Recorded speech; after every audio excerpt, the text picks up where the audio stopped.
The night Brooklyn forgot how to breathe started with 12 champagne flutes balanced on a silver tray and ended with a bloodline 70 years buried, clawing its way back to the surface. Lucia Russo's hands didn't shake.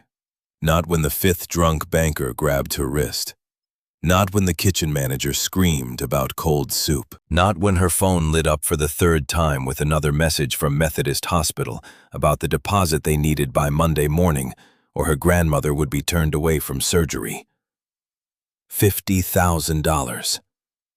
She had 83. The Bella Notte dining room hummed with old money and older secrets. Truffle oil hung thick in the air, mingling with imported leather and the particular scent of fear that clung to people who owed the wrong men the right amounts. Crystal chandeliers threw fractured light across marble floors, worn smooth by 70 years of deals made and bodies disappeared. The piano in the corner played something soft and Italian, notes drifting like cigarette smoke through conversations conducted in whispers. Lucia moved between tables with the champagne tray, her black uniform blending into shadows that didn't want her there. A practiced smile. Eyes down. The invisible girl serving visible people. Her fingers found the locket at her throat during a rare moment behind the service station. The silver was warm from her skin. Inside, a photograph barely larger than her thumbnail showed a man in an NYPD vest, dark hair, darker eyes, a smile that didn't know it had 6 months left. Michael Cross, her father, dead before she drew her first breath. The official story was a car accident in 2000. Her grandmother Rosa's story, whispered during midnight panic attacks when the old woman thought Lucia was asleep, was different. They killed him. The Salvatores killed him. 25 years of warnings, 25 years of looking over shoulders, 25 years of Rosa's hands shaking whenever someone mentioned Brooklyn Heights or Italian surnames that ended in vowels. Lucia had never asked who the Salvatores were. Tonight, she would learn. Antonio, the floor manager, appeared at her elbow. Sweat beaded on his upper lip despite the restaurant's expensive climate control. His collar was too tight. His eyes were too wide. "You're done after tonight." The words landed without ceremony. Lucia's grip on the tray didn't waver. "What?" "You heard me. End of shift. You're out." "I've worked here 3 years.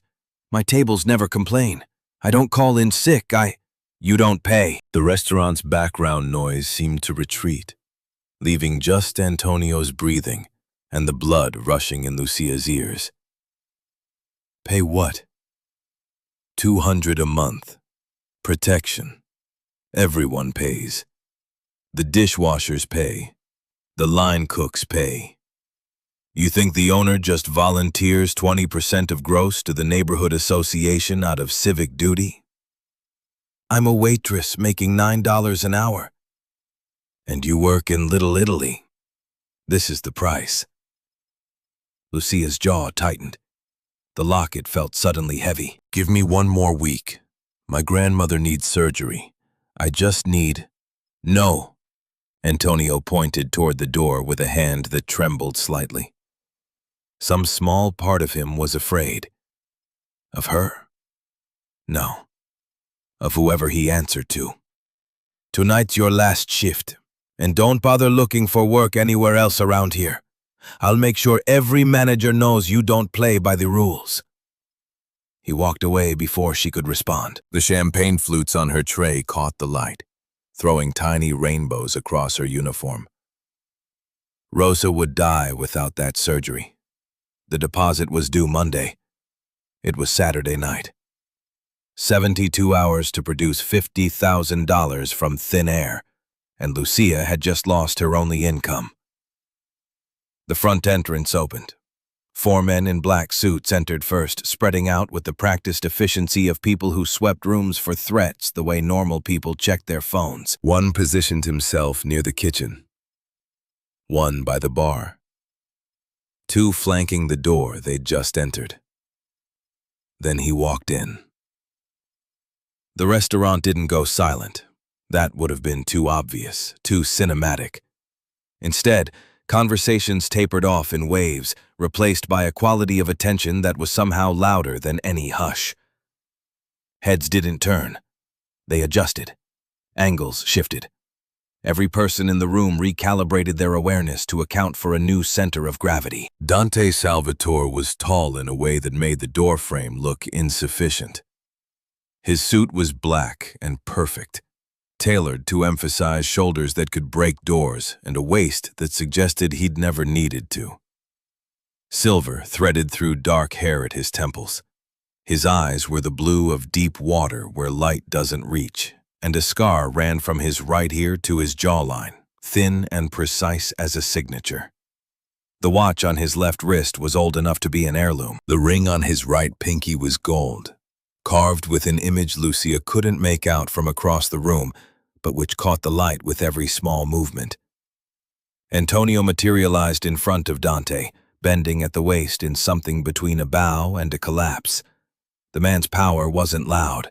It was absolute. The kind of authority that didn't require raised voices because everyone already knew the hierarchy and where they stood in it. Lucia's instincts screamed. Predator.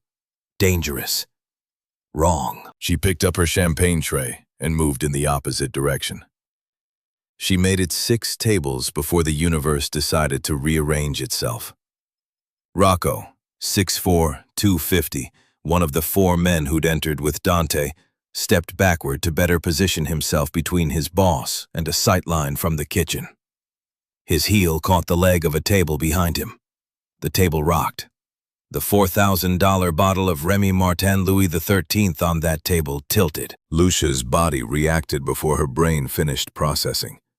The champagne tray transferred to her left hand in one smooth motion, while her right shot out to catch the cognac bottle before it could meet the marble floor and explode into a month of her salary. She caught it. The champagne tray in her other hand didn't fare as well. Physics won. 12 flutes launched themselves into the air, described a perfect arc, and shattered across the floor in a percussion of breaking glass and wasted alcohol. The sound cut through every conversation in the restaurant. In the silence that followed, Lucia looked down at the champagne soaking into the Persian rug and splattered across expensive Italian leather shoes. The shoes belonged to an old man seated at the VIP table in the corner. Silver hair, ice-chip eyes, a black suit that probably cost more than Lucia's entire year of rent. A walking cane with a hawk carved into the silver head rested against his chair. Vincent Salvatore, Dante's father, patriarch of whatever empire required bodyguards and made restaurant managers sweat through their collars. Antonio was already moving, his face the color of old snow. He grabbed Lucia's arm hard enough to bruise. I'm so sorry, Mr. Salvatore. She's new. She doesn't understand the protocols. I'll fire her immediately." His hand pulled back and came forward fast. The slap cracked across Lucia's cheek. Her head snapped to the side. Copper flooded her mouth where her teeth cut the inside of her lip. The tray clattered from her hand. No one moved to help her. The other servers found reasons to be elsewhere. The customers studied their plates with sudden fascination. Antonio grabbed her hair, fingers tangling in dark curls, and yanked her down. "On your knees. Apologize to Mr. Salvatore." The broken glass bit into her knees through her black pants. Blood welled hot and wet. Antonio's hand in her hair kept her head forced down, chin nearly touching her chest, staring at Vincent Salvatore's shoes 6 inches from her face. Every instinct Lucia had inherited from 25 years of Rosa's paranoia screamed at her to apologize, to beg, to make herself smaller than small and pray these people let her walk out alive. But Rosa had also taught her something else during those late-night lessons over the cheap chessboard in their kitchen. Don't ever kneel for your enemies, tesoro. The moment you kneel, they own you. Lucia's knees were already on the ground, but her spine stayed straight. Antonio's hand tightened in her hair. Apologize. Her jaw clenched. Blood from her split lip dripped onto Vincent Salvatore's rug. Across the room, Dante Salvatore watched. His blue eyes tracked every micro-expression on Lucia's face. Most people in her position cried, or begged, or both. This girl did neither. Vincent Salvatore leaned forward slightly in his chair. The hawk-head cane tapped once against the floor. Twice. 3 times. Each impact precise as a judge's gavel. Your name, girl. His voice carried the faint residue of an accent worn smooth by decades in Brooklyn. Not Italian exactly. Something older. Something that belonged to neighborhoods that didn't exist anymore, except in the memories of old men who remembered when the streets had different names. Lucia lifted her eyes from his shoes to his face. Her grandmother's warnings echoed in her skull. Salvatore, they killed your father. They'll kill you too if you give them the chance. But Rosa had also taught her never to show fear. Lucia Russo. Vincent Salvatore went very still, the kind of stillness that made everyone else in the room hold their breath without knowing why. His fingers tightened on the cane, just slightly, just enough that the knuckles whitened. Russo. He repeated the name like he was tasting it, testing it. From where? Brooklyn, Bensonhurst, born and raised. Your grandmother's name. It wasn't a question. Lucia answered anyway. Rosa Russo, also born in Brooklyn, also raised here. Her family has been in this neighborhood since the 1940s. Something happened to Vincent Salvatore's face. An earthquake in slow motion. Fault lines appearing in a foundation everyone had assumed was solid. Dante crossed the room in 4 long strides. He didn't run. Men like him didn't need to. The crowd parted without being asked. Father, what is it? Vincent didn't answer his son. His attention stayed locked on Lucia, kneeling in broken glass and spilled champagne, hair still twisted in Antonio's fist, blood on her lip. You speak the old tongue. The question made no sense. Lucia's confusion must have shown on her face because Vincent switched languages mid-breath. The words that came out of his mouth were Italian, but not the textbook Italian Lucia had heard in 100 movies. This was something rougher. Brooklyn Italian. The dialect that had evolved in the streets and tenements of the neighborhood's first wave of immigration. A hybrid that blended the old country with the new world and belonged entirely to neither. Her grandmother spoke this language, had taught it to Lucia during those long nights when sleep wouldn't come and the past pressed too close. You need to know where you come from, Rosa would say, even if we can never go back. Vincent's command was simple. Repeat after me. Il sangue non diventa mai acqua. Blood never becomes water. Lucia shouldn't have understood. The phrase was archaic even by the standards of the old Brooklyn Italian. But Rosa had taught her this exact expression, had made her repeat it until the pronunciation was perfect. The words came out of Lucia's mouth in that same extinct dialect, accent precise, inflection perfect. Il sangue non diventa mai acqua. The restaurant erupted. Bodyguards reached for guns. Customers stood so fast, chairs toppled backward. A woman screamed. Someone dropped a plate in the kitchen, and the crash was almost musical against the chaos. Dante had his Glock out and pressed against Lucia's temple before she could draw another breath. The barrel was cold against her skin. His hand was steady. Who are you? His voice was soft, conversational, the kind of calm that came before violence. Lucia's heart hammered against her ribs, but her voice came out level. I told you. Lucia Russo. I'm nobody. Nobody doesn't speak a dead language. My grandmother taught me. Vincent Salvatore raised one hand, a simple gesture, absolute authority. Lower your weapon, Dante. She could be. I know exactly what she is. Vincent's eyes never left Lucia's face.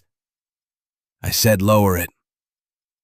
The gun disappeared back into Dante's shoulder holster, but he didn't step back. His presence loomed over Lucia like a thunderhead, all that controlled violence humming just beneath his expensive suit. Vincent Salvatore stood. The movement was slow, dignified, the cane taking his weight. He crossed to where Lucia still knelt in the glass and offered his hand. Antonio released her hair like it had burned him. Vincent's palm was dry and spotted with age when Lucia took it. He pulled her to her feet with surprising strength. Up close, she could see the network of lines around his eyes. The way his jaw was still sharp despite 75 years of gravity. The cold intelligence in his gaze that suggested he'd built his empire by being smarter and more ruthless than everyone else. A daughter of Russo. His voice carried wonder and grief in equal measure. After 70 years, you finally came home.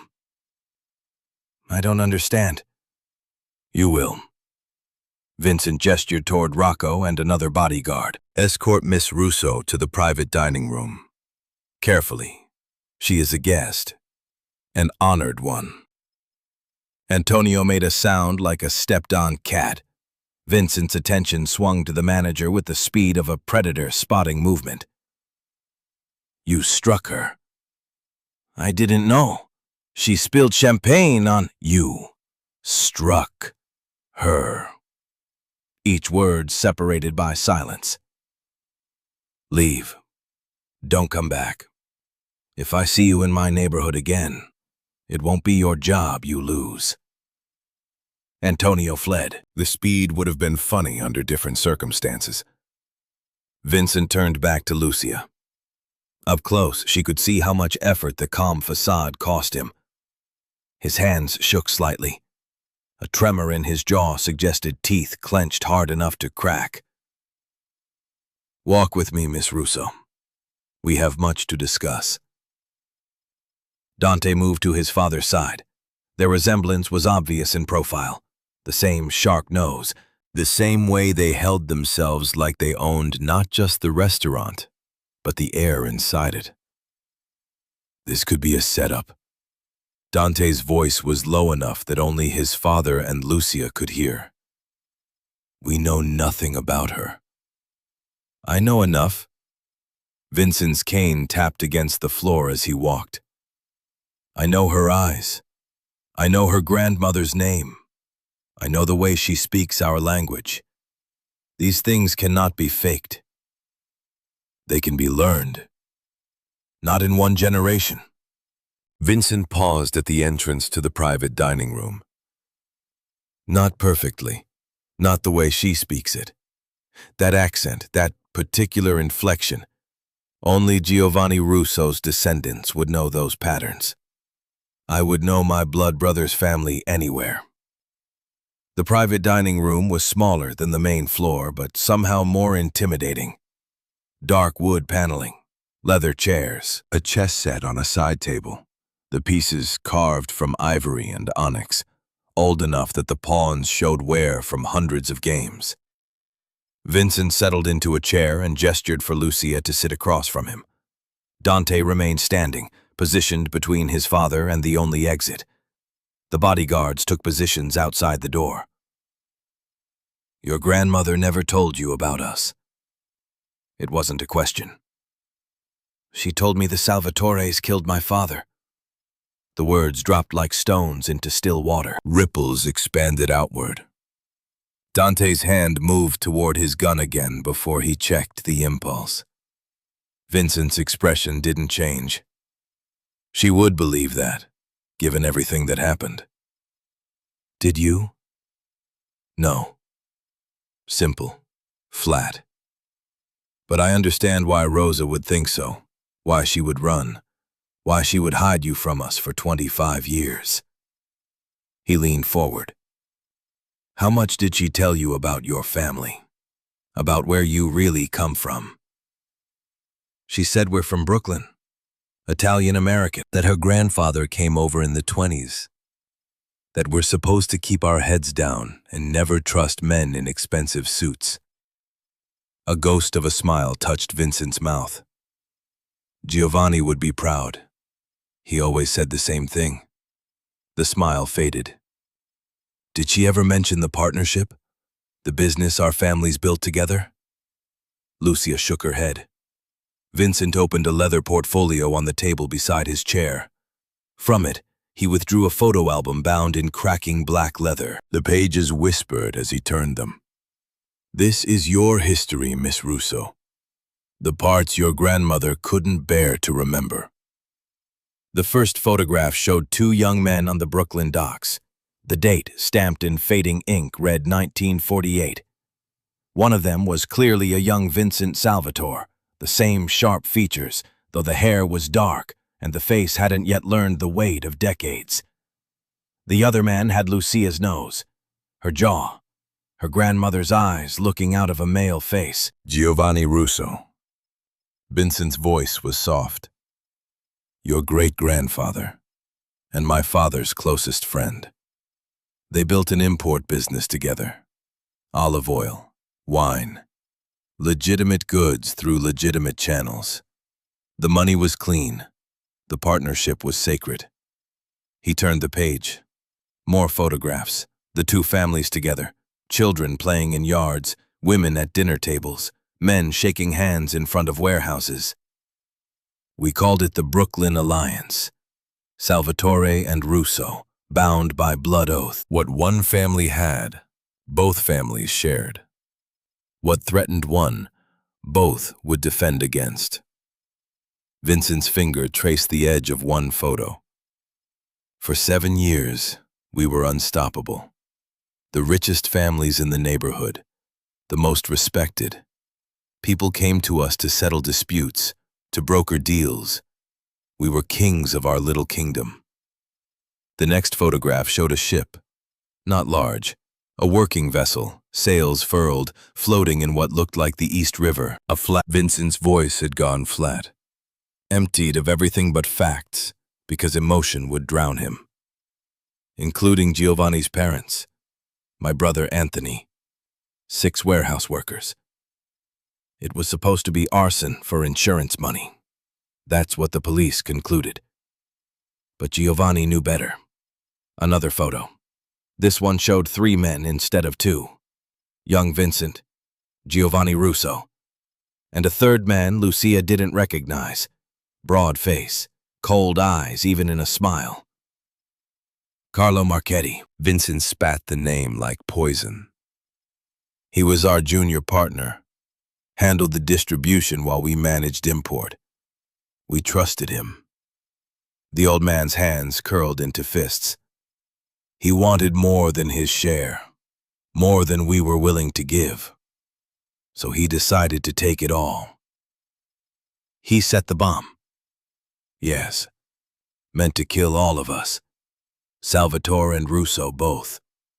If we died, our territories would be up for grabs. Marchetti would take them, become the new king. Vincent's jaw worked, but the explosion didn't kill everyone. Giovanni survived, and he was smart enough to suspect Marchetti immediately, smart enough to start looking for proof. The next photo made Lucia's breath catch. A younger Rosa, maybe 30, standing next to a man in an NYPD uniform. The man was holding an infant. Your father. Vincent's tone was quiet. Michael Cross, NYPD detective.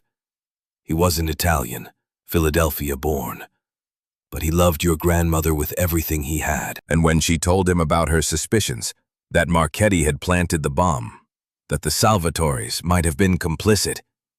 He went undercover to investigate. Lucia's hand found her locket. Inside it, the same man smiled out at her from a photograph 25 years old. 1999 to 2000. Your father worked his way into Marchetti's organization. He was good. So good that Marchetti never suspected. And he found evidence, ledgers, receipts, proof. Tony Marchetti put 3 bullets in your father's head and dumped the body in the East River. By the time we found him, Rosa had already run, disappeared, changed her name back to Russo, hid herself and eventually you. She thought. Vincent's voice cracked. She thought we were involved, that the Salvatores had helped the Marchettis, that we'd betrayed the alliance. Did you? Dante moved slightly, a shift in stance that put him between Lucia and Vincent. The old man met her eyes without flinching. No. When I found out what happened to Michael Cross, I spent 2 years hunting for Tony Marchetti. But he went underground, used his father's money and connections to disappear. I couldn't find him to kill him. He paused. I also couldn't find Rosa to explain, to apologize, to honor the oath our families made. Silence filled the room like water rising. Vincent broke it. I owe your family a blood debt 70 years old. I will. If you win, I pay for Rosa's surgery, and I tell you everything I know about your father's death. Everything we found, every detail. If you lose, you work for me for 1 year. No salary, no refusal. Whatever I ask, you do. Dante made a sound of protest. Vincent silenced him with a look. Lucia studied the old man. His offer was insane. A year of servitude against $50,000 and information. The smart play was to refuse, to walk away, to find another way. But Giovanni Russo was the finest chess player I ever faced. He taught Rosa. If she taught you, then you carry his legacy. Prove it. Dante stepped forward. Father, she could be anyone. This could be... She speaks our dialect perfectly. She has Giovanni's eyes. And look at how she holds herself. Vincent gestured toward Lucia. Kneeling in glass, bleeding, Antonio's hand in her hair, and she never once begged. That's Russo blood, stubborn as stone, proud as kings. He turned back to Lucia. 1 game. Winner takes all. Do you accept? Rosa's voice echoed in Lucia's memory. Men like that make deals with the devil and call it business. Don't trust them. Don't ever trust them. But Rosa had also taught Lucia how to survive. And sometimes survival meant making deals with devils. I accept.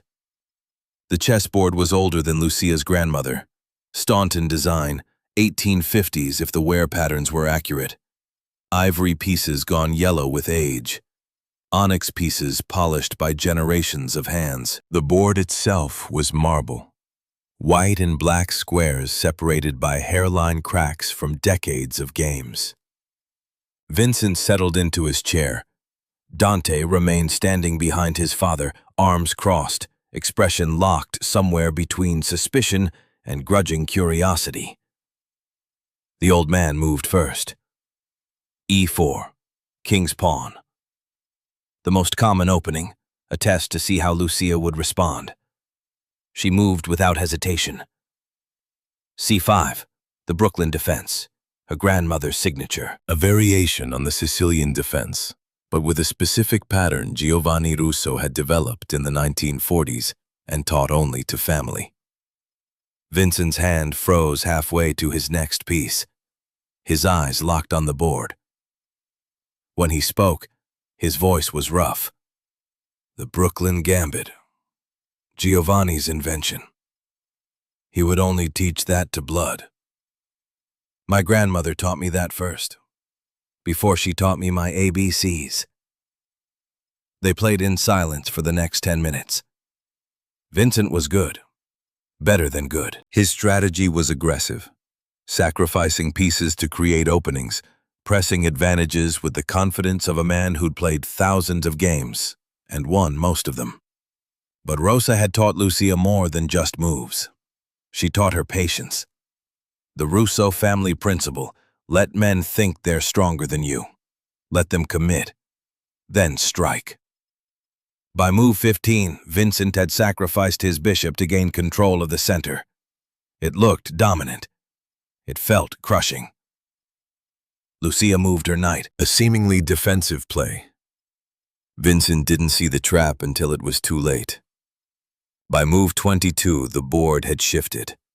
Lucia's pieces formed a pattern her grandmother had called the Hawk's Descent.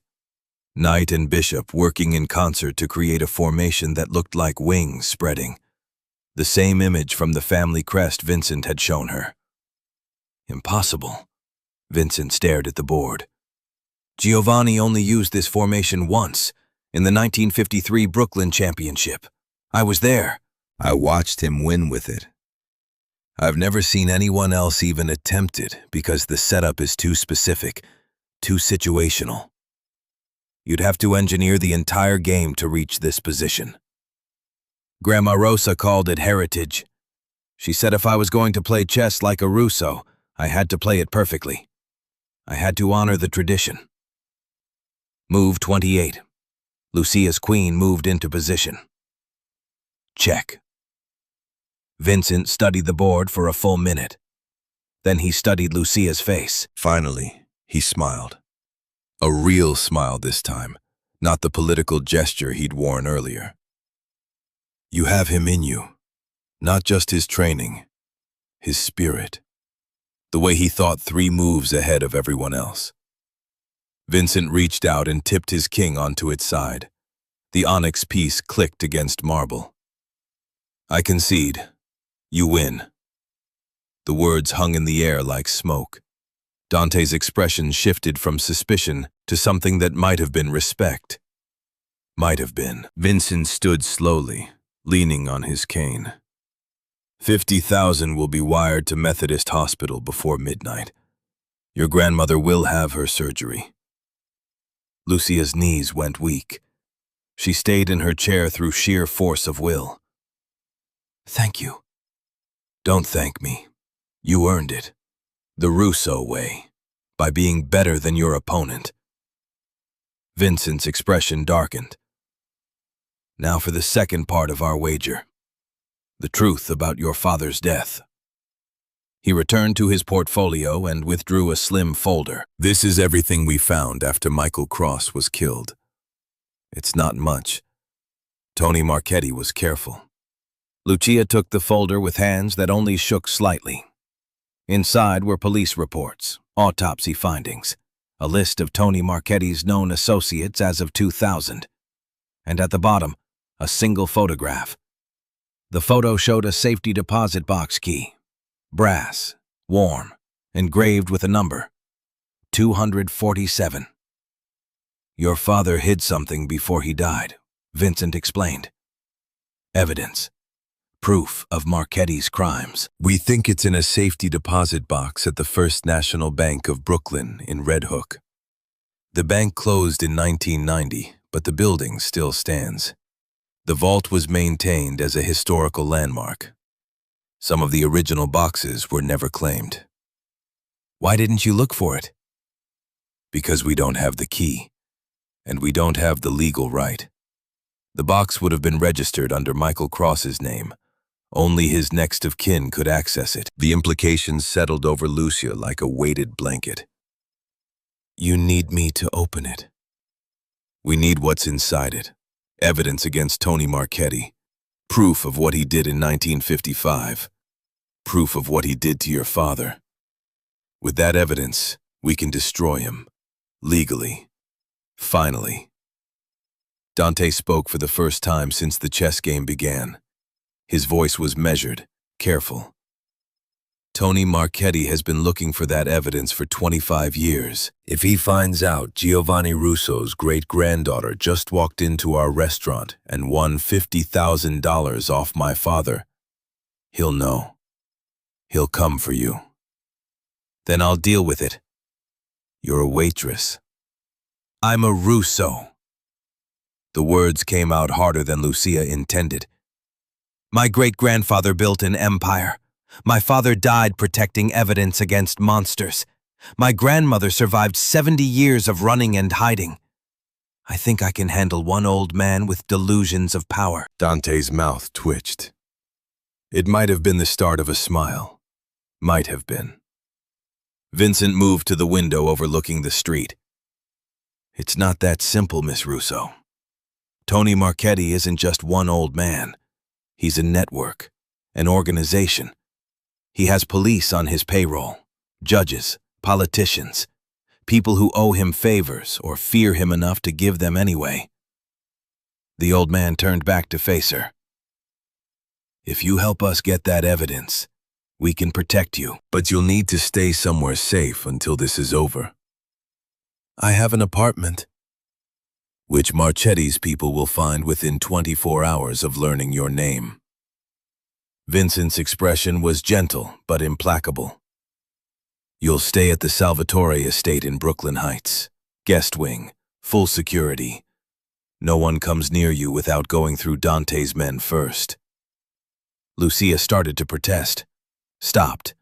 The logic was sound even if she hated it. If Marchetti really was as connected as Vincent suggested, her apartment would be a death trap.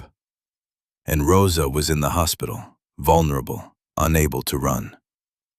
My grandmother will have private security at Methodist, 4 men in rotating shifts. No one gets near her without clearance. It was too much, too fast. 12 hours ago, Lucia had been worried about making rent. Now she was playing chess with Mafia patriarchs and planning heists against family enemies she didn't know she had. But the alternative was Rosa dying. Was Lucia going back to her empty apartment and her minimum wage job and her $83? Was pretending tonight never happened and hoping Marchetti never learned her name? Hope wasn't a strategy. Chess had taught her that. You played the board you had, not the one you wanted. Okay. The word came out steady. I'll stay at your estate. But I need to see my grandmother first. Tell her what's happening. She deserves to know. Vincent nodded. Dante will take you, tonight. But Miss Russo. He waited until she met his eyes. Your grandmother has believed the Salvatores were her enemies for 70 years. She won't accept the truth easily. She may never accept it. Are you prepared for that? Was she? Lucia touched her locket. Inside, Michael Cross smiled his forever young smile, frozen at 35, never knowing he had a daughter on the way. I'll make her understand. Then we have an accord. Vincent extended his hand. Welcome home, Lucia Russo. Welcome back to the Alliance. His palm was warm when Lucia shook it.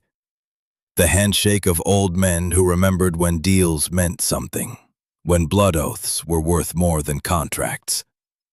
Dante cleared his throat. The car's waiting. We should leave now.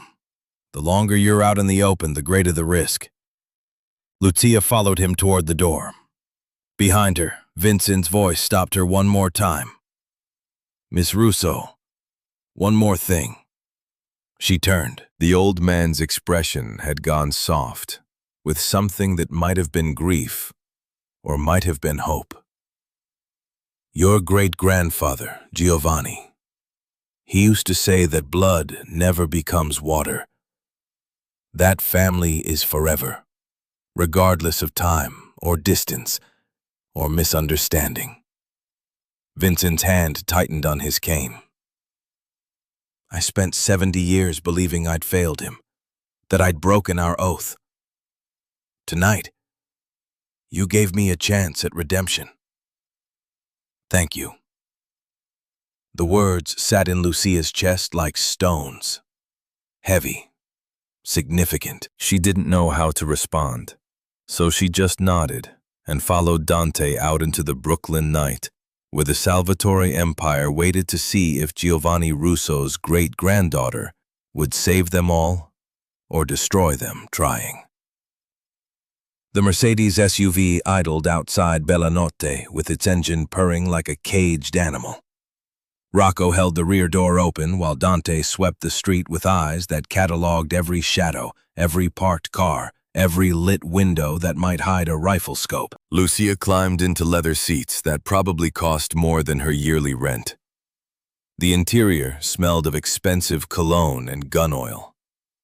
A partition separated the front seats from the back, tinted dark enough that she couldn't see Rocco slide behind the wheel. Dante settled beside her. Not close enough to crowd, close enough that she felt the heat radiating off him through his suit jacket. In the confined space, she caught the full scent of him. Sandalwood and something darker, something that smelled like controlled violence wearing an Italian label. The SUV pulled into traffic. A second identical vehicle fell in behind them.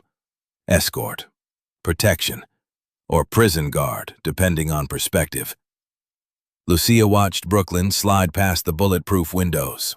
Storefronts she'd known her whole life looked different from inside a $70,000 vehicle. Smaller, more fragile, like toys in a child's diorama.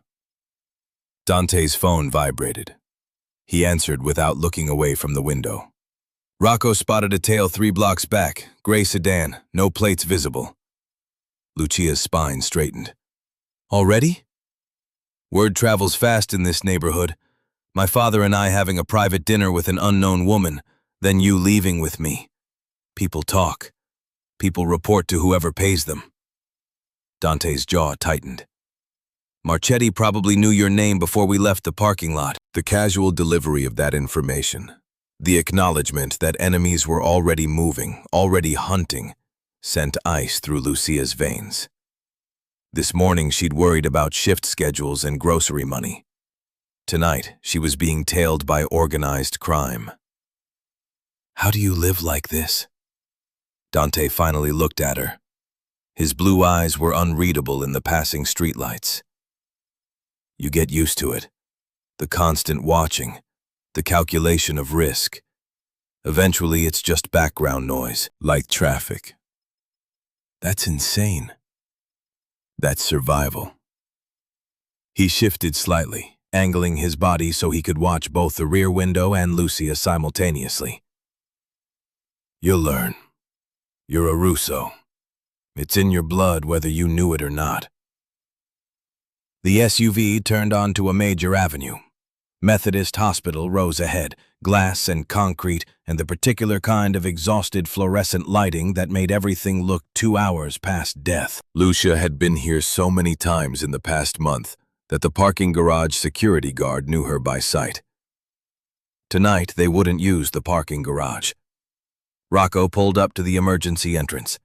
The second SUV positioned itself to block the lane behind them. 4 men in dark suits emerged from that vehicle, spreading out in a formation that looked casual to anyone not paying attention, but created overlapping fields of fire covering every approach. Dante exited first, scanned, then nodded for Lucia to follow. She'd barely gotten both feet on the pavement when Rocco's voice cut through the night. Movement.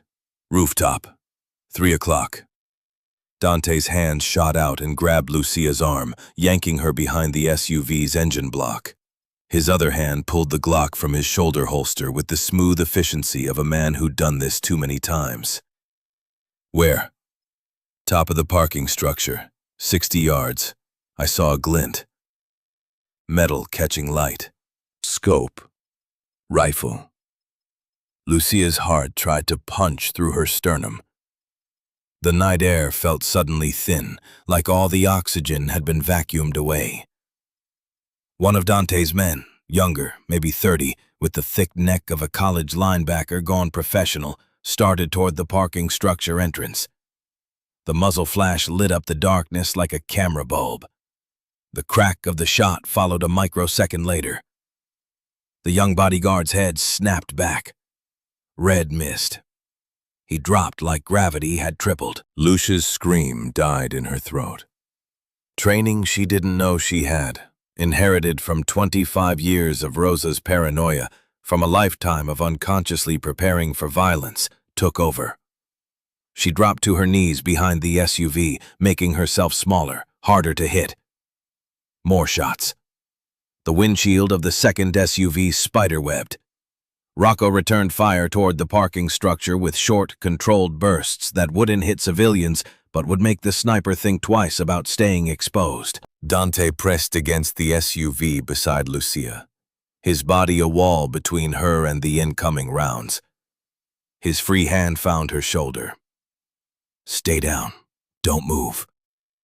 But Lucia's brain was cataloging details with a clarity that felt surreal. The angle of the shots, the flash pattern, the way the rounds were hitting low and right, which meant, he's not aiming at us. Dante's head whipped toward her. What? The shots, they're suppression fire. He's not trying to hit anyone. He's keeping us pinned. Lucia pointed toward the hospital entrance. Because someone else is coming from there. Dante followed her gesture. Through the glass doors of the emergency entrance, 3 men were moving fast, not running. That would draw attention, but moving with purpose, hands inside jackets that bulged wrong. Rocco, 12 o'clock! But Rocco had already seen them. He pivoted, bringing his weapon to bear on the new threat.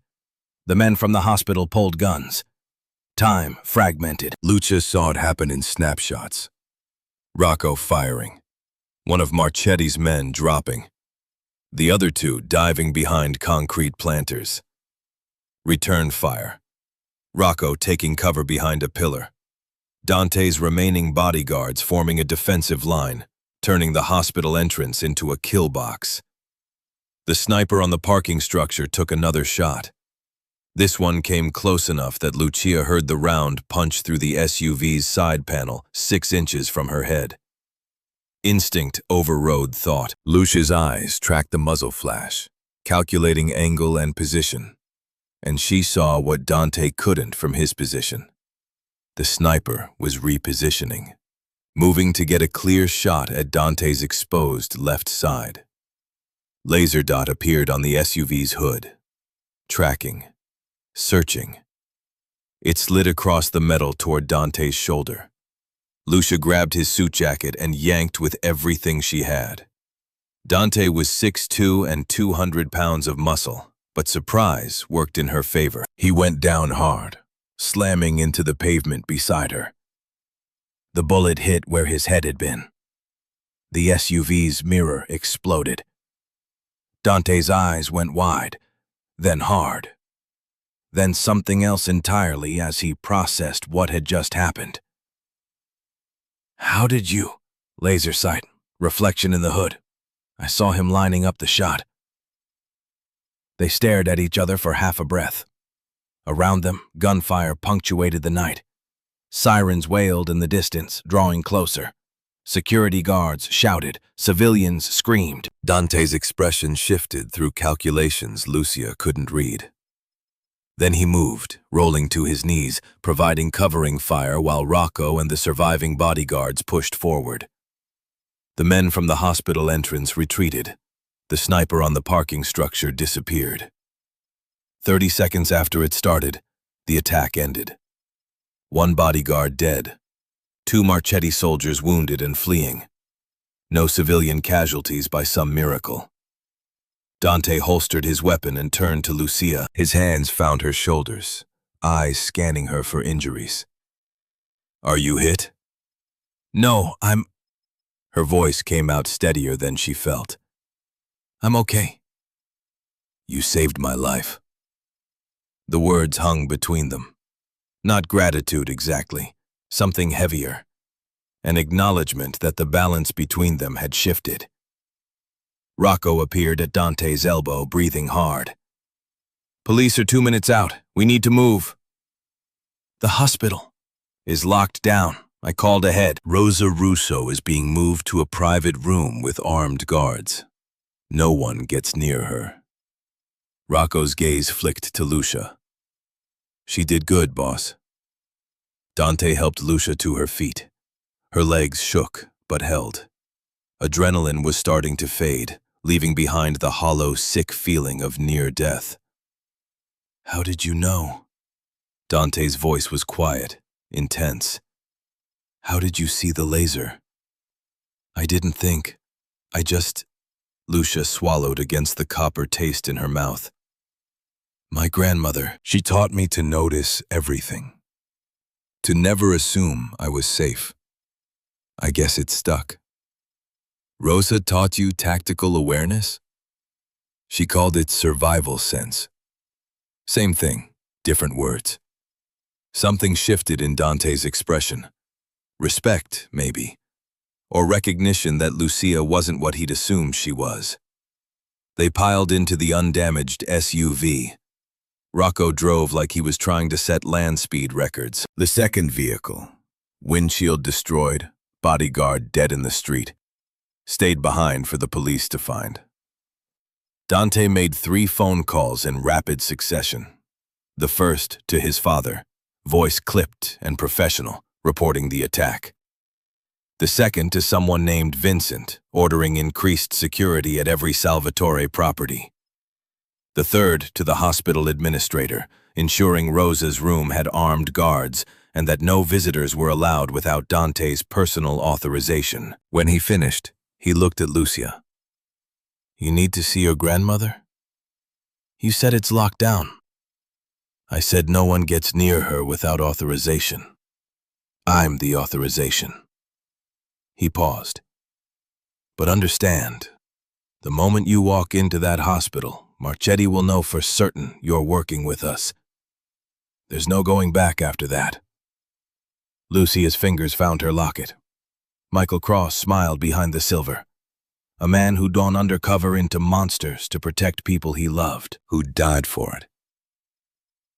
There was no going back the moment I said my name in that restaurant. We both know that. Dante nodded once. To Rocco. Methodist, service entrance. Have the guards meet us there. The hospital's service entrance looked like every service entrance Lucia had ever seen. Loading dock, dumpsters, industrial lighting that turned the alley into something from a film noir. But tonight it was populated by 4 men in expensive suits, carrying expensive guns, their eyes constantly scanning for threats. They formed up around Lucia and Dante like a moving fortress. The service elevator smelled of disinfectant and old coffee. It rose through the building with mechanical precision, numbers climbing toward the cardiac wing. Rosa's room was on the 7th floor. The hallway was empty except for 2 more armed men flanking her door. Lucia's heart climbed into her throat as she pushed through. Rosa lay in the hospital bed, small and fragile against white sheets, tubes running into her arms, monitors beeping their steady rhythm. Her silver hair spread across the pillow like a halo. At 78, she looked every year of it tonight. Her eyes opened when Lucia approached. Brown irises still sharp despite the sedation. Tesoro. The word came out rough. You're late.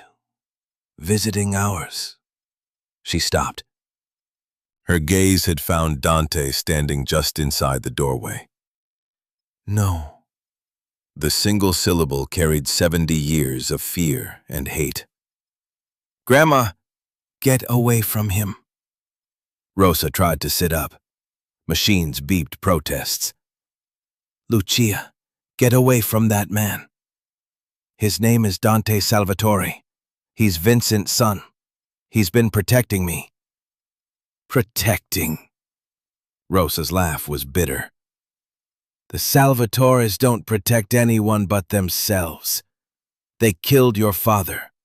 They killed my family. They didn't. Lucia moved to the bedside, taking Rosa's hand. The skin was paper thin, spotted with age and IV bruises.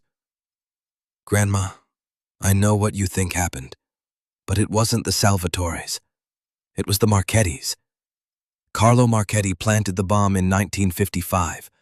Tony Marchetti killed Dad in 2000. Rosa's hand tightened around Lucia's.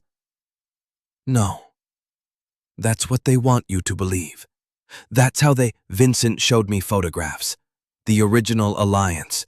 Great-grandfather Giovanni and Vincent's father. The family crest. The partnership. Lucia's voice caught. Grandma, why didn't you tell me? Why didn't you tell me we were part of this? To protect you. Tears tracked down Rosa's weathered cheeks. If you didn't know, you couldn't be used, couldn't be targeted. You could be normal, safe. I was never safe. Not really. And tonight proved it. Marchetti's people tried to kill me outside this hospital. Dante and his men stopped them. Dante! She glanced back at him. He's the only reason I'm alive right now. Rosa followed Lucia's gaze to Dante. He stood motionless near the door, giving them space but ready to intervene if needed. Rosa studied him with eyes that had seen decades of lies and violence. You look like your father. Same eyes. Same way of standing like you owned the ground you're on. Dante inclined his head slightly. Mrs. Russo, I understand you have no reason to trust my family. But I give you my word. Lucia is under Salvatore protection. No one will harm her while I'm alive to prevent it. Your word? Rosa's mouth twisted.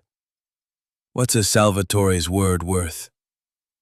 70 years ago, my grandfather and yours swore a blood oath. That oath didn't end when the alliance broke. It doesn't end until both bloodlines are gone. Dante's voice was steel wrapped in velvet. Lucia is Giovanni Russo's descendant. She is owed protection, resources, and retribution. I will provide all three.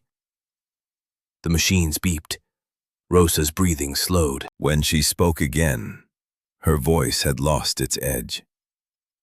Michael said the same thing. That he'd protect me. That he'd make the bad men pay. Her eyes closed. He died for it. Michael Cross was a good man who married into the wrong war. Dante's tone was quiet. I won't let history repeat with his daughter. Silence filled the room. Lucia held her grandmother's hand and waited. Finally, Rosa looked at Lucia. You trust him? I don't know him well enough to trust him, but I trust that we have the same enemies, and that his family owes mine a debt they're trying to repay. Debts get people killed. So does running forever. Lucia squeezed Rosa's hand gently. I'm tired of being afraid of shadows. Dad died trying to stop the Marchettis. I want to finish what he started. Rosa's eyes searched Lucia's face, looking for something. Finding it or not, Lucia couldn't tell. You're so much like him. Like Michael. Brave and stupid in equal measure. Rosa's gaze shifted to Dante. If anything happens to her, it won't. But if it does, if you fail to protect her, I will haunt you. I will find a way back from whatever hell awaits me, and I will make you suffer for it. Understand? Dante's expression never flickered. Understood. Rosa nodded once. To Lucia, do what you need to do, but be careful. Trust doesn't come easy in this world, and betrayal comes easier than breathing. They left 10 minutes later. Rosa had fallen back asleep, the sedatives pulling her under despite her attempts to stay conscious. Lucia kissed her forehead and promised to return soon. In the hallway, Dante's phone buzzed. He checked the screen and his jaw tightened. What? He turned the phone so Lucia could see. A text message from an unknown number. No words, just a photograph. The photo showed Rosa's hospital room. taken from outside the window. Across the image, someone had drawn a red X. Below it, a second message arrived as Lucia stared. Words this time. Heard you got a Russo. Pretty. Shame if something happened to her grandma. Dante's thumb moved across the screen, typing fast. To Rocco. 4 more men to Methodist. Now.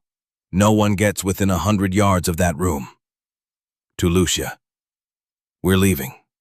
Now. The drive to Brooklyn Heights took 20 minutes that felt like 20 hours. Lucia watched the city transform outside the window. Blocks got cleaner. Buildings got taller. Cars got more expensive. They crossed an invisible line between worlds, from the Brooklyn she knew to the Brooklyn that required 7-figure bank accounts and family names that opened doors. The Salvatore estate announced itself with iron gates 15 feet high. Security cameras tracked their approach. The gates swung open on silent hinges that probably cost more than Lucia's yearly salary. The house beyond was more fortress than home. Stone and steel and windows that reflected rather than revealed. Floodlights illuminated manicured lawns that stretched 50 yards in every direction, providing clear fields of fire for anyone defending the perimeter. Rocco pulled up to the main entrance. The front door opened before Dante could reach for the handle. A woman descended the stone steps with the bearing of visiting royalty. Mid-60s, silver hair styled in a way that required professional assistance. Chanel suit in black that made mourning look elegant. Pearl necklace that probably had a name and a provenance. Eyes that could cut glass and saw through lies. Serafina Salvatore, Dante's mother. Widow of the previous Salvatore patriarch.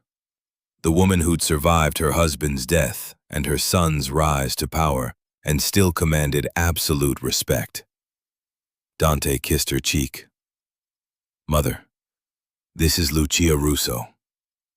Serafina's gaze dissected Lucia from hair to shoes, clinical, thorough, judgmental.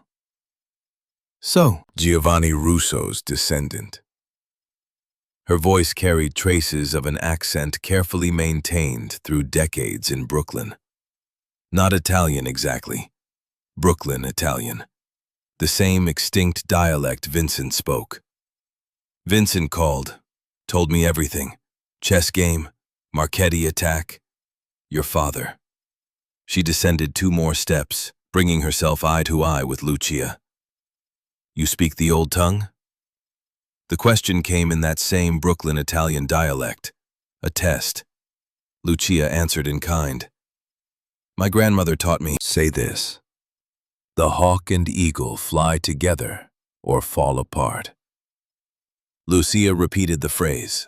Exactly. Accent perfect. Inflection precise. Serafina's expression softened microscopically. Rosa taught you well. Come, you must be exhausted. She turned and glided back toward the house. Dante touched Lucia's elbow, guiding her forward. The interior of the Salvatore estate defied Lucia's expectations. She'd anticipated something ostentatious, gold fixtures, marble everywhere, the kind of wealth that announced itself. Instead, the entry hall was understated elegance. Hardwood floors polished to mirrors, artwork that was probably priceless displayed with museum-quality lighting, furniture that looked antique but sat comfortably in the modern space. A young woman appeared at the top of the grand staircase, early 20s, long dark hair, blue eyes identical to Dante's, jeans and a sweater that probably cost $300 but looked casual. Dad? She descended the stairs with athletic grace. Rocco called. Said someone tried to shoot you? They tried. They failed. Dante gestured toward Lucia. Thanks to her. Allegra, this is Lucia Russo.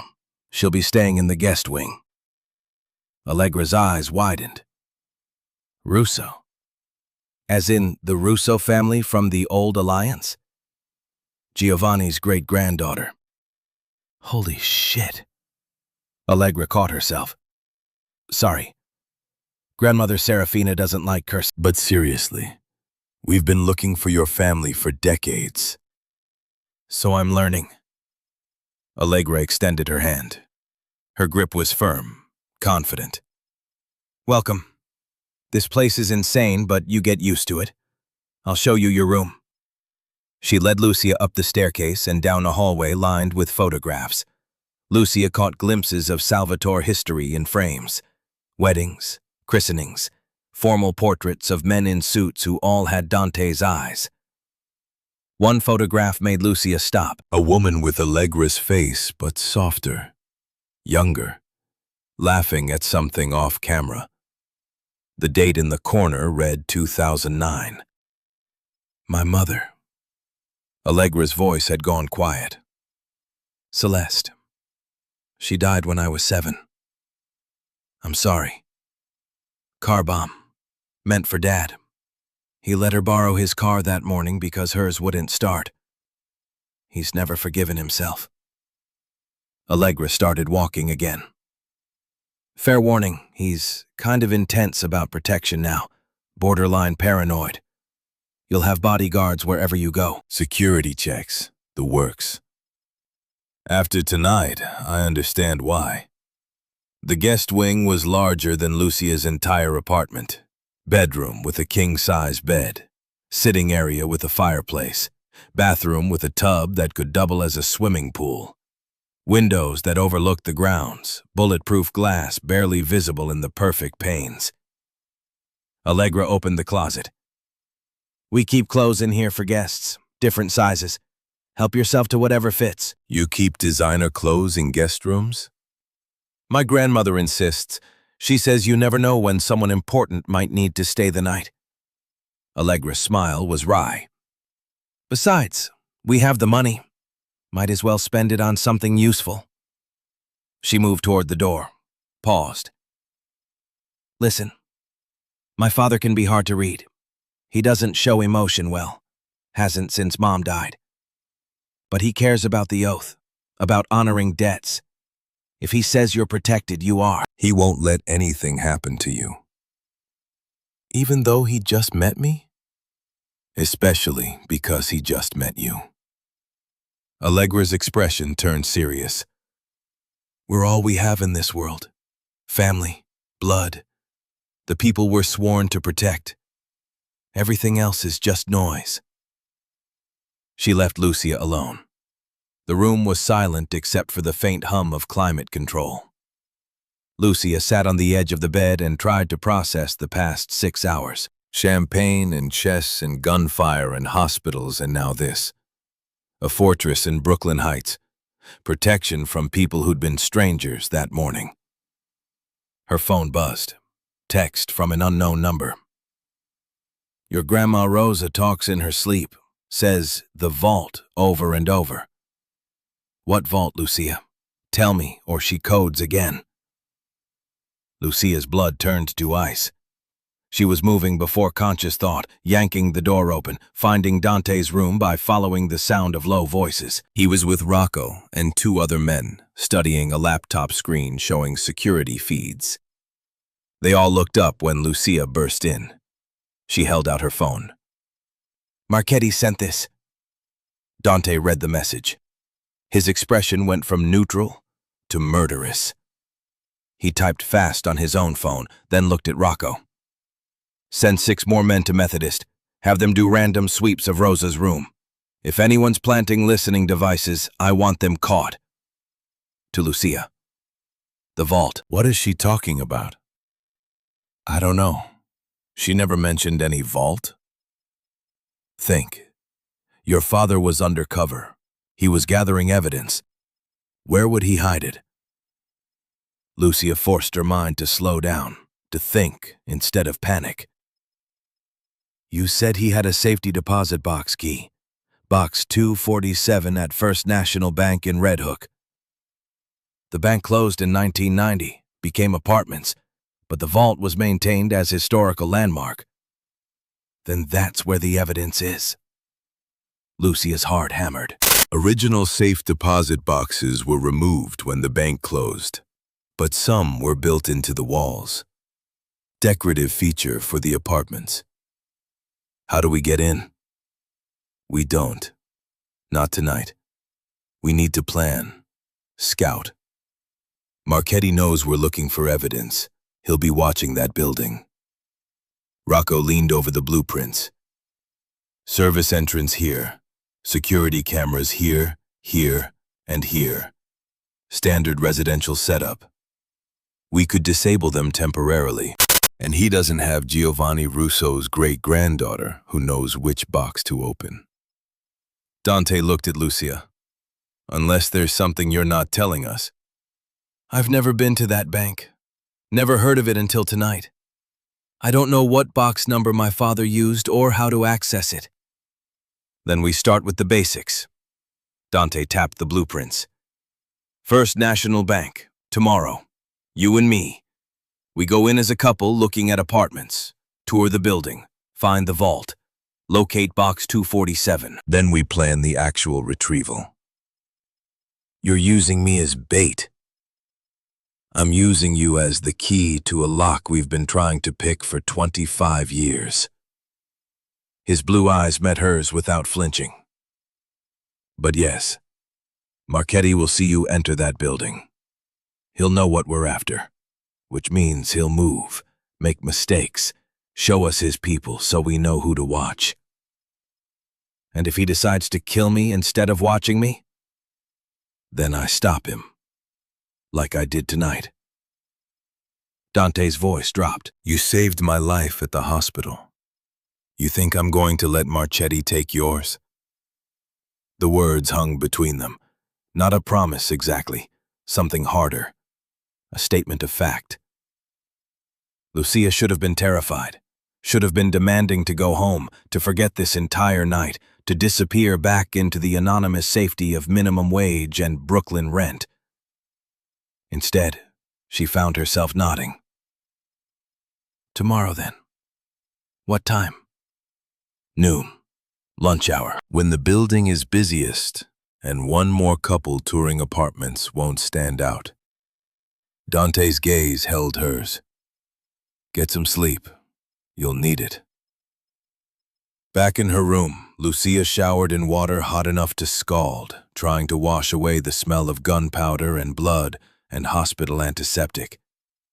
She dressed in borrowed clothes, silk pajamas that felt like sin against her skin, and climbed into a bed large enough for 4 people. Sleep should have been impossible, but adrenaline crash pulled her under like an undertow.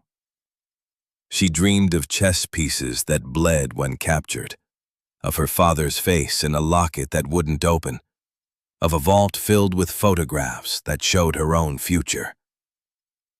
She woke to knocking, soft, persistent.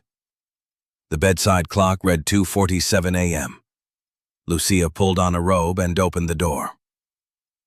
Dante stood in the hallway, still dressed despite the hour, hair slightly mussed, tie loosened, glass of whiskey in one hand. Can't sleep either.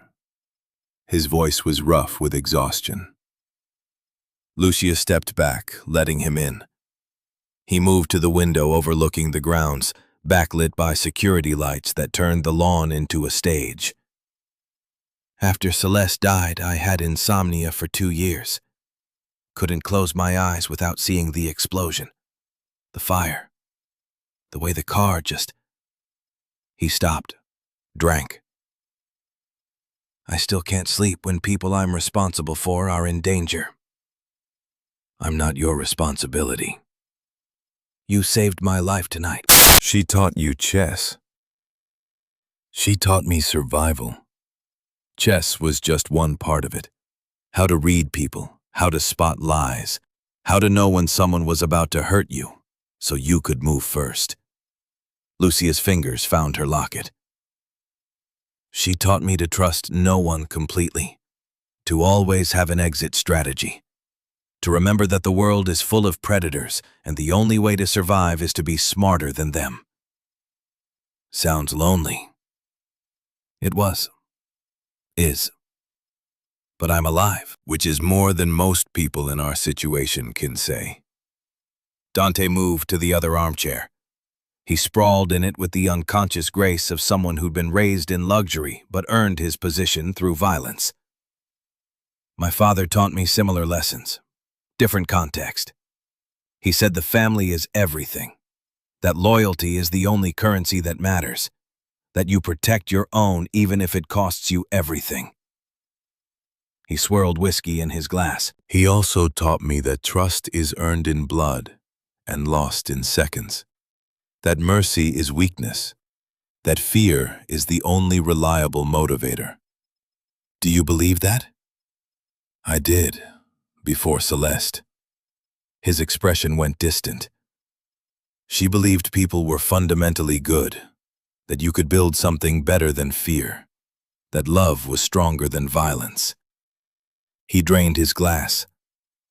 Then someone put a bomb in my car and proved her wrong.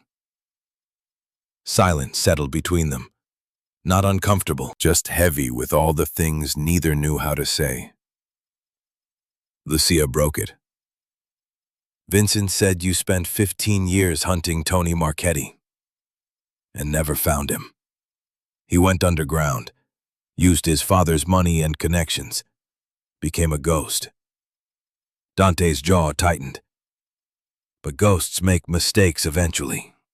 They get comfortable, careless. Marchetti attacking you tonight, that's the first real move he's made in a decade, which means he's desperate, which means we can hurt him. Or he can hurt us first. That's what makes it interesting. Lucia studied him in the dim light. The scar on his jaw, the lines around his eyes. The way he held himself like violence was always an option, but never a first choice. Why are you really here? She kept her voice soft. It's not about the insomnia. Dante was quiet for a long moment. When he spoke, his voice had lost its edge. You didn't hesitate tonight. When you saw the laser sight.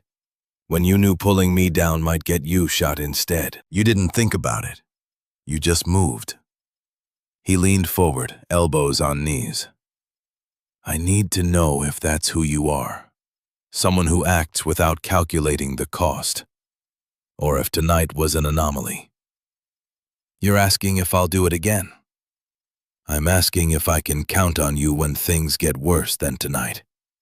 Because they will get worse. Marchetti won't stop. He can't afford to. That evidence your father hid, it's not just about justice.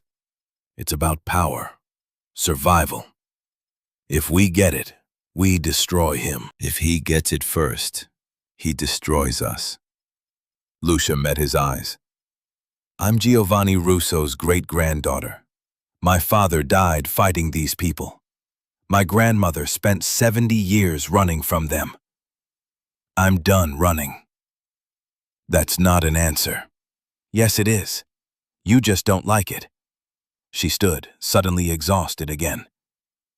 I'll do whatever it takes to get that evidence, to make Marchetti pay, to finish what my father started. You want to know if you can count on me? The answer is yes. But it goes both ways. Can I count on you? Dante rose to his full height. In the shadows, with whiskey and exhaustion softening his edges, he looked almost vulnerable. Almost. I keep my promises. Always. Even when it costs me. He moved toward the door. Paused. Tomorrow, when we go to that bank, stay close to me. Don't trust anyone else. Not the building manager, not the other tenants, not even Rocco if something feels wrong. In this world, everyone's loyalty is for sale. Mine isn't. Remember that. He left before Lucia could respond. She stood in the middle of her borrowed room, in her borrowed robe, in her borrowed life, and wondered if she'd just made a deal with the devil or found the only ally capable of keeping her alive. Outside, security lights painted the lawn white.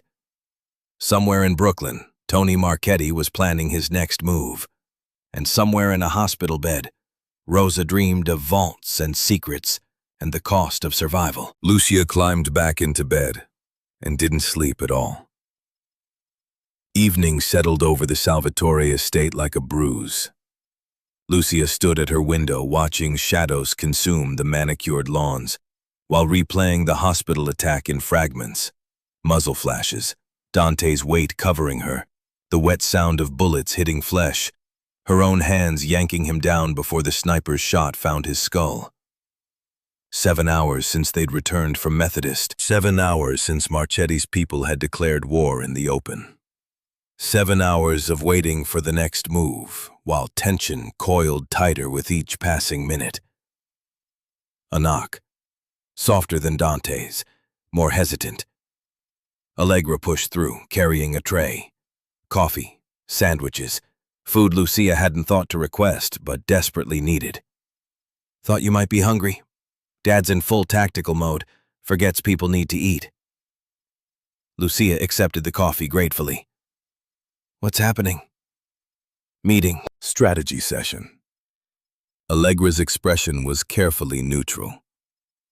About how to get the evidence from the bank vault. I should be there.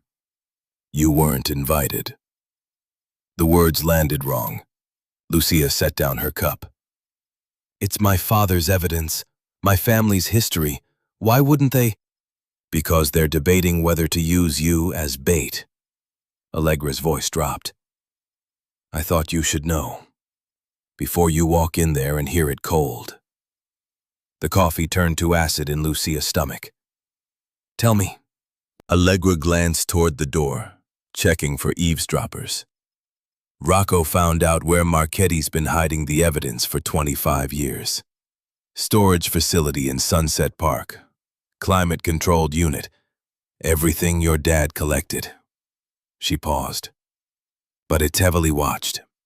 Marchetti's people, security, the works. Only way in is to make them think we're going somewhere else. The bank building. Dad wants to send you there tomorrow. Public. Visible. Draw Marchetti's attention while a second team hits the real target in Sunset Park. Allegra's blue eyes, so like her father's, held sympathy. You'd be the distraction, the sacrifice play. Lucia's hands curled into fists. The borrowed robe suddenly felt like a costume, a disguise covering the truth, that she was a pawn in someone else's game. Again. And if Marchetti decides to eliminate the distraction? That's what they're arguing about now. Dad says he won't let it happen. Rocco says the mission is more important than one person. Vincent is... Allegra stopped. I shouldn't be telling you this. But you are. Why? Because you saved my father's life tonight. Because you're not what I expected, some helpless victim needing rescue. You're a Russo. You deserve to know when people are planning around you instead of with you. Allegra moved toward the door. The meeting's in Vincent's study. Third door on the left. If you're going to object, do it before they finalize the plan. She left before Lucia could respond. The hallway was empty, thick carpet absorbed footsteps. Lucia moved toward Vincent's study like a ghost haunting someone else's house. The door was cracked open just enough that voices leaked through. Acceptable risk. Rocco's voice, flat and tactical. Marchetti's focused on the girl. We use that. She goes to the bank building. We hit Sunset Park. By the time he realizes the deception, we're gone with the evidence. And if his people kill her at the bank? Dante sounded dangerous, edges of violence barely contained. What then? Then she dies completing her father's mission. Michael Cross would understand. Michael Cross was a trained cop with backup. Lucia is... Vincent's voice cut through. Lucia is Giovanni Russo's great-granddaughter, which means the oath protects her. We don't sacrifice our own, Rocco. Not for convenience. With respect, she's not Salvatore. The oath is to the Russo bloodline. Lucia represents that bloodline, We protect her, or we prove ourselves no better than the Marchettis. Vincent's cane tapped the floor. There has to be another way. Silence. Then Dante. There is. I go with her. To the bank. We make it convincing. Marchetti's people follow us. Once we confirm they've taken the bait, I extract Lucia while Rocco's team moves. You're the head of this family. Rocco's objection was sharp. We can't risk you on a diversion op. You're not risking me. I'm choosing this. Dante's tone left no room for argument. Lucia stays safe. That's non-negotiable. Even if it compromises the mission? The mission is destroying Marchetti. If we get the evidence but prove we're willing to sacrifice allies to do it, what does that make us? Pause. We do this right. We protect Lucia. We get the evidence. Both objectives. No compromises. Footsteps approaching the door. Lucia retreated into shadows, pressing against the wall. Rocco emerged first, frustration evident in the set of his shoulders. Passed within 3 feet of Lucia without seeing her. Rosa's lessons, how to be invisible when powerful men walked past, paying dividends. After Rocco's footsteps faded, Lucia stepped into the doorway. Vincent and Dante both looked up. Neither seemed surprised to see her. How much did you hear? Dante asked. Enough. Lucia moved into the study, closing the door behind her. You were planning to use me as bait. Allegra told me. Allegra talks too much. But there was no anger in Dante's voice. And we weren't planning. We were debating. There's a difference. Is there? Because from where I'm standing, it looks like I'm a tool. Useful for opening locks and drawing fire, but not important enough to consult about plans that could get me killed. Vincent gestured to an empty chair. Sit, please. Lucia remained standing. The old man sighed. You're right to be angry, but understand, we've been hunting Marchetti for 25 years. Your father's evidence could end him, finally, completely. That makes it worth considerable risk. My risk, my father's work, my choice. Lucia's voice was steady despite the rage building in her chest. You want me to help? Fine. But I'm not a pawn. I'm a partner. You include me in planning, or you do this without me. Dante and Vincent exchanged glances.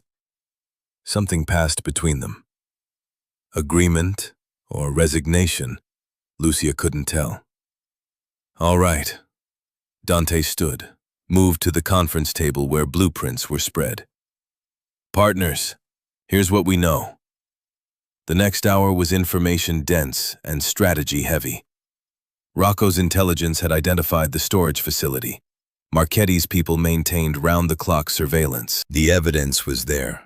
Documents, photographs, 25 years of Michael Cross's investigation preserved in climate-controlled storage. But getting in required misdirection. Marchetti's resources were too extensive for a straight assault. So we give him 2 targets. Dante's finger traced between 2 locations on the map. Bank building here. Storage facility here. 6 miles apart. He can't cover both adequately if he thinks we're hitting the bank. And when he realizes it's a feint? We're already gone. Evidence secured. Marchetti's empire exposed. Vincent leaned on his cane. But we need someone at the bank. Someone Marchetti believes would only be there for the evidence. All eyes turned to Lucia. She studied the map, the distances, the timing, the risk. I'll do it, but not alone. Dante comes with me like he said, and I want to know the exit strategy before I agree. Dante outlined the plan. They'd enter the bank building at noon tomorrow. Tour apartments. Make it visible. Marchetti's surveillance would report it immediately. His people would converge on the bank, believing the evidence was there. Meanwhile, Rocco's team would hit the storage facility. 20 minutes. In and out. By the time Marchetti's people realized the deception, the evidence would be secure. "What about the people at the bank?" Lucia asked. "Marchetti's soldiers." They're not going to just let us walk out when they realize we played them. That's where this gets complicated. Dante produced a second set of blueprints. Bank building has 3 exits: main entrance, service entrance, parking garage. We go in through main, leave through service. Rocco positions extraction vehicles here and here. If Marchetti's people get aggressive, we have contingencies.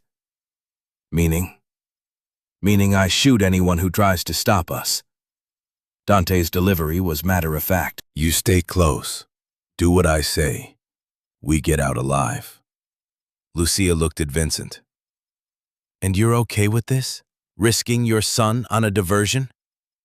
"No, but Dante is right. We don't sacrifice allies. And if my son thinks this is the way..." Vincent's expression was complex. "I trust his judgment, even when it terrifies me." The plan was insane, Lucia knew that. But the alternative was worse, sitting safely in the estate while others risk everything for evidence her father had died protecting. "Okay." We do it tomorrow. But I need something first. "Name it." I need to talk to my grandmother. One more time. Before this goes wrong. Dante checked his watch. "It's 8 p.m. She'll be asleep." Then wake her. If I'm walking into Marchetti's crosshairs tomorrow, Rosa deserves to know. And I deserve to hear her voice. Just in case. Dante pulled out his phone, made a call. Brief, authoritative. Hung up. "Hospital will allow a video call. 15 minutes. Secure line." He handed Lucia his phone. "I'll be in the hall. Privacy."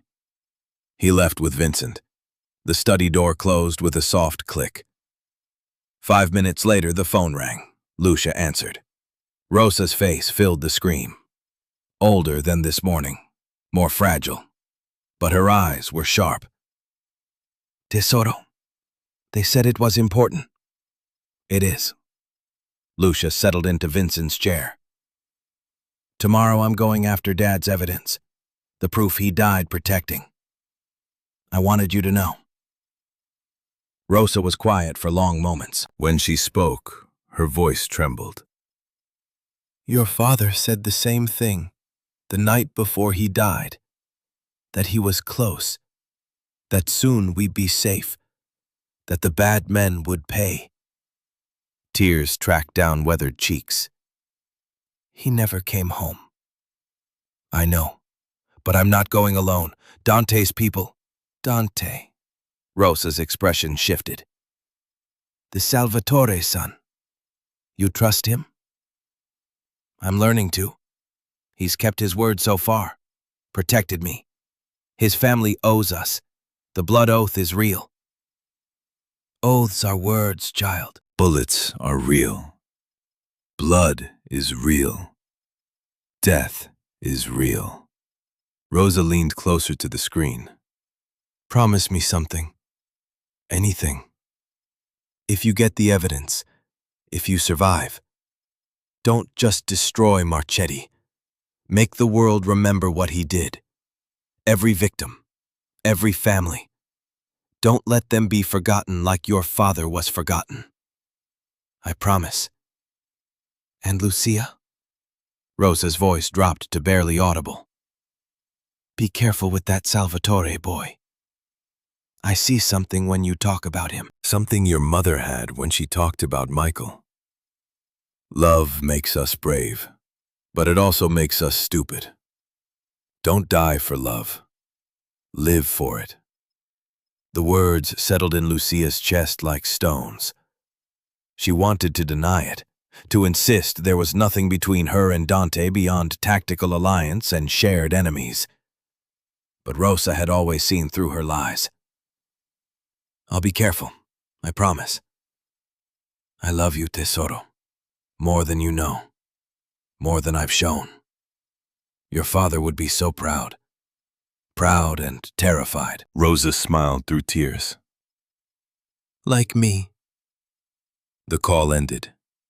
Lucia sat alone in Vincent's study, holding Dante's phone, trying to memorize her grandmother's face in case tomorrow went wrong, and that video was the last time she saw Rosa alive.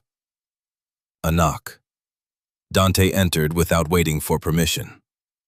Everything okay? She thinks I'm falling in love with you. The words escaped before Lucia could catch them. Dante froze halfway across the study. Are you?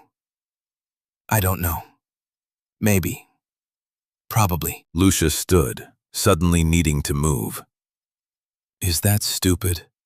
We've known each other 18 hours. People don't fall in love in 18 hours. They do when those 18 hours involve life and death. Dante moved closer, not touching, close enough. After Celeste died, I told myself I'd never let anyone that close again. That love was a weakness I couldn't afford. That the only safe way to live was alone. And now? Now I'm planning an operation that could get me killed to protect someone I barely know. So either you're right and I'm falling in love, or I've completely lost my tactical judgment. He smiled. Small.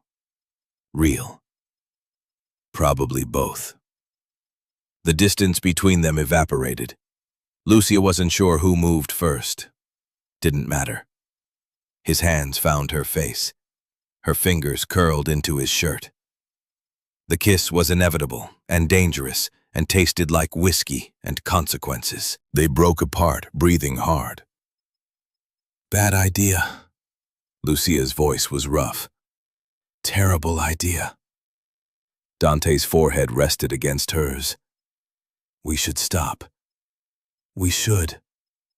Neither moved. Tomorrow, Dante said eventually, when we walk into that bank, whatever happens, you stay alive. That's the mission. Not the evidence. Not revenge. You. Same goes for you. Deal. They stayed there, wrapped in each other, stealing moments before tomorrow arrived with all its terrible possibilities. At 11 p.m., they assembled in Vincent's study one final time. Rocco had arrived with his tactical team. 8 men in black, weapons checked, expressions neutral. This wasn't their first extraction. Wouldn't be their last, if they survived. Dante outlined the plan again. Lucia and he would leave at 11:30 a.m. tomorrow, arrive at bank building at noon, tour apartments, stay visible, give Marchetti's people time to converge. At 12:30 p.m., Rocco's team would hit the storage facility. 20 minutes to secure evidence. Extract by 12:50. If everything went according to plan, by 1 p.m. they'd have proof of Marchetti's crimes and everyone would be safe. If anything went wrong, people would die. Lucia tried not to think about which people. At midnight, Serafina appeared. She changed into tactical clothing. Black pants, dark sweater, boots suited for running. Her hair was pulled back. The pearl necklace was gone. I'm driving. Dante's objection died unspoken. His mother's expression left no room for argument. They dispersed to prepare. Lucia returned to her room and found clothes laid out. Not designer this time. Practical. Jeans, running shoes, jacket with reinforced panels. Not quite body armor, but close. A note in elegant script. For tomorrow. Come back alive. St. Lucia dressed, then spent hours staring at the ceiling, trying to sleep, failing. Every time she closed her eyes, she saw her father's face, heard Rosa's warnings, felt Dante's lips against hers. At 11:15 a.m., they assembled in the garage. 3 vehicles.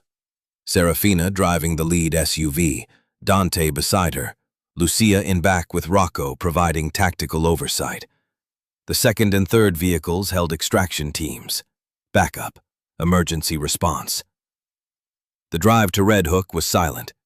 Brooklyn on a Sunday morning was almost peaceful. Families heading to brunch, couples walking dogs. Normal people living normal lives, unaware that in one of those black SUVs, a waitress was about to walk into a trap, hoping to spring a bigger one. The bank building looked exactly as Vincent had described. Art Deco elegance converted to luxury apartments. Limestone facade. Original architectural details preserved. A monument to the days when banks were built to last centuries. Dante's phone buzzed. Message from Rocco. 4 vehicles in area. Minimum 8 hostiles. Marchetti's people are here. They parked 2 blocks away. Approached on foot. Dante's hand found Lucia's. For show, for surveillance cameras, for Marchetti's people watching from windows and rooftops and parked cars. His palm was warm against hers. Steady. They entered through the main lobby.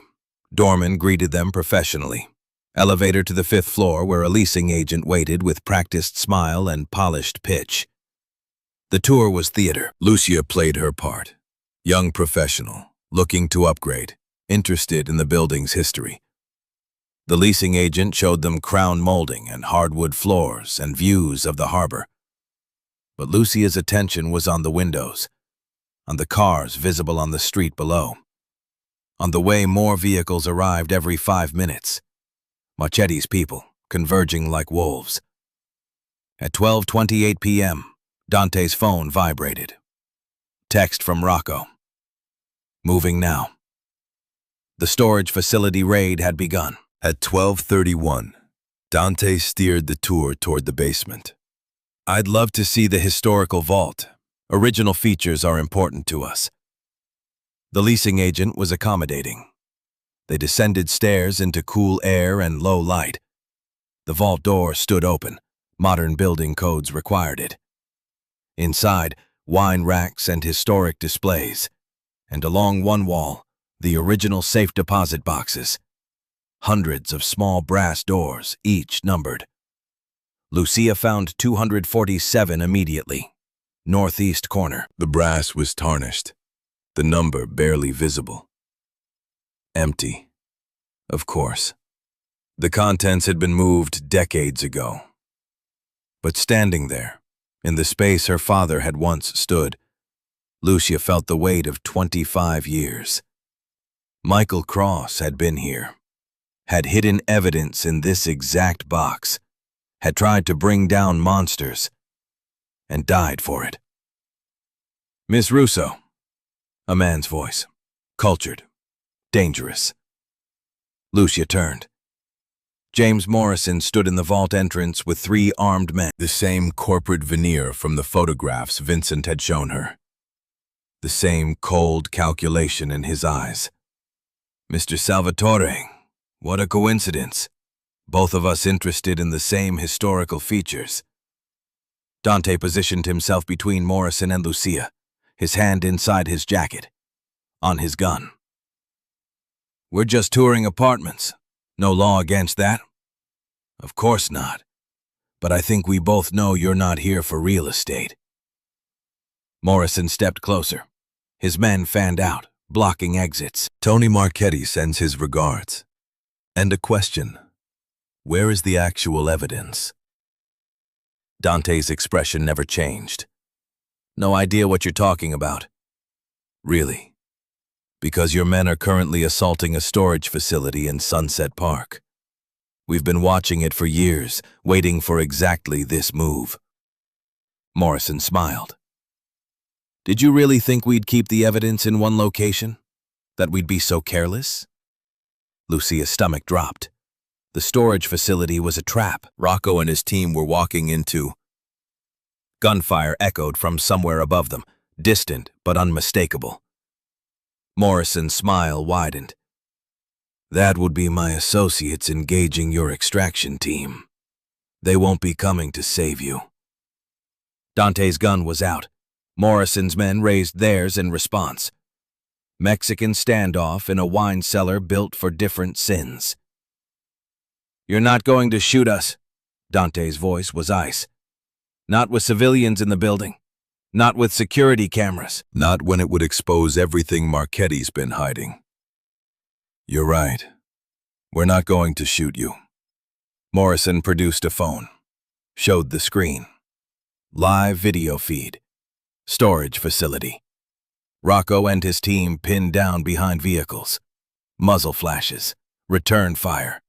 Blood on pavement. "But we are going to trade. Your men's lives for your cooperation. Call them off. Surrender the Russo girl. Walk away. Everyone lives. Except Lucia. Lucia's father cost Mr. Marchetti 25 years of looking over his shoulder. Some debts are paid in blood." Morrison's expression was pleasant, reasonable, psychopathic. "You have 30 seconds to decide." Lucia's hand found Dante's wrist. Pressure. Trust. "Do it. Lucia, call Rocco off. Save your men. This was always going to end with me and Marchetti. Might as well be now." "No." Dante's refusal was absolute. "I told you, I keep my promises. You stay alive. That's non-negotiable." Even if keeping that promise kills 8 of your men? The question hung in the recycled air of the vault. On Morrison's phone screen, Rocco took cover as rounds punched through the vehicle beside him. Dante's jaw worked, calculations visible in his eyes. Loyalty versus tactics, honor versus survival. Then Serafina's voice cut through the vault from the entrance behind Morrison's men. "My son isn't the one you should be negotiating with." Morrison turned, found himself staring at a grandmother in her 60s, holding a pearl-handled pistol with the casual competence of someone who'd used it before and would again. "Mrs. Salvatore, delightful to see you." "I'm sure. Now step away from my son and the Russo girl, or I demonstrate why my late husband used to call me the most dangerous woman in Brooklyn." Morrison's men shifted, uncertain. They'd been briefed to handle Dante. Nobody had mentioned his mother. "You wouldn't." Serafina shot Morrison in the kneecap. The sound was deafening in the enclosed space. Morrison went down screaming. His men reacted, bringing weapons to bear. Dante fired twice, center mass. 2 of Morrison's men dropped. The third hesitated. Fatal mistake. Serafina's second shot took him in the shoulder. "Move!" Dante grabbed Lucia's hand and ran. They burst from the vault into the basement corridor. Behind them, Morrison's wounded screams echoed. Ahead, the service exit beckoned.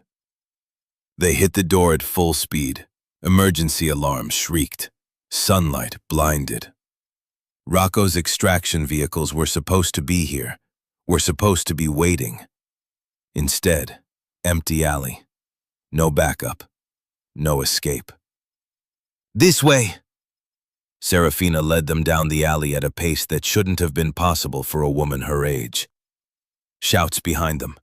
Marchetti's people from the street entrance responding to the alarm. They rounded a corner. Another alley.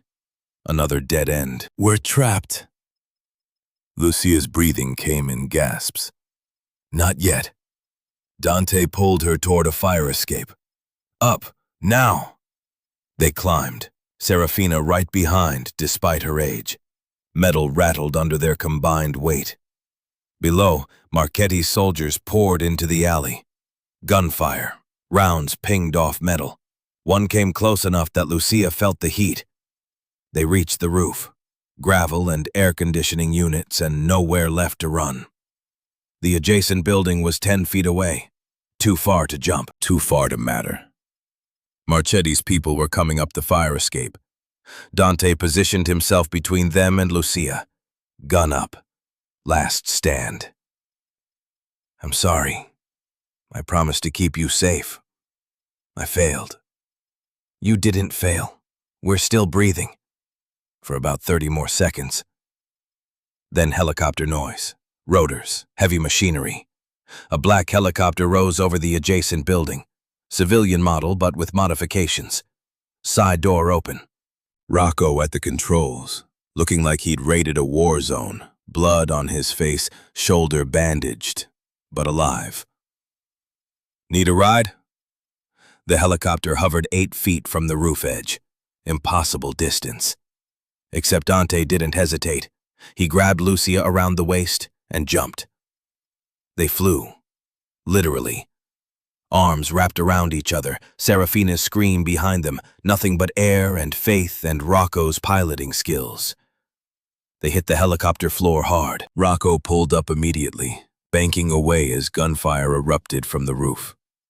Serafina jumped last. 75 years old, and she launched herself into space like a woman half her age, landed inside the helicopter with a grace that defied physics. "Go!" Dante shouted over the rotors. Rocco accelerated. The bank building fell away behind them. Brooklyn spread out below. Familiar streets from an unfamiliar angle. Lucia lay on the helicopter floor, Dante's weight still half covering her, and laughed. Hysterical. Traumatized. Alive. "Did we get it? The evidence?" Rocco's voice came through headsets he tossed back. "Got some. Not all. Storage facility was fortified. We extracted what we could before the ambush. Morrison said it was a trap. It was, but Morrison's an idiot. Traps work both ways." Rocco grinned despite the blood. "We got enough. Documents, photographs, ledgers going back to 1955. Your father's investigation. Most of it, anyway." Dante helped Lucia sit up. His hands checked her for injuries with professional efficiency that became something gentler as he realized she was unharmed.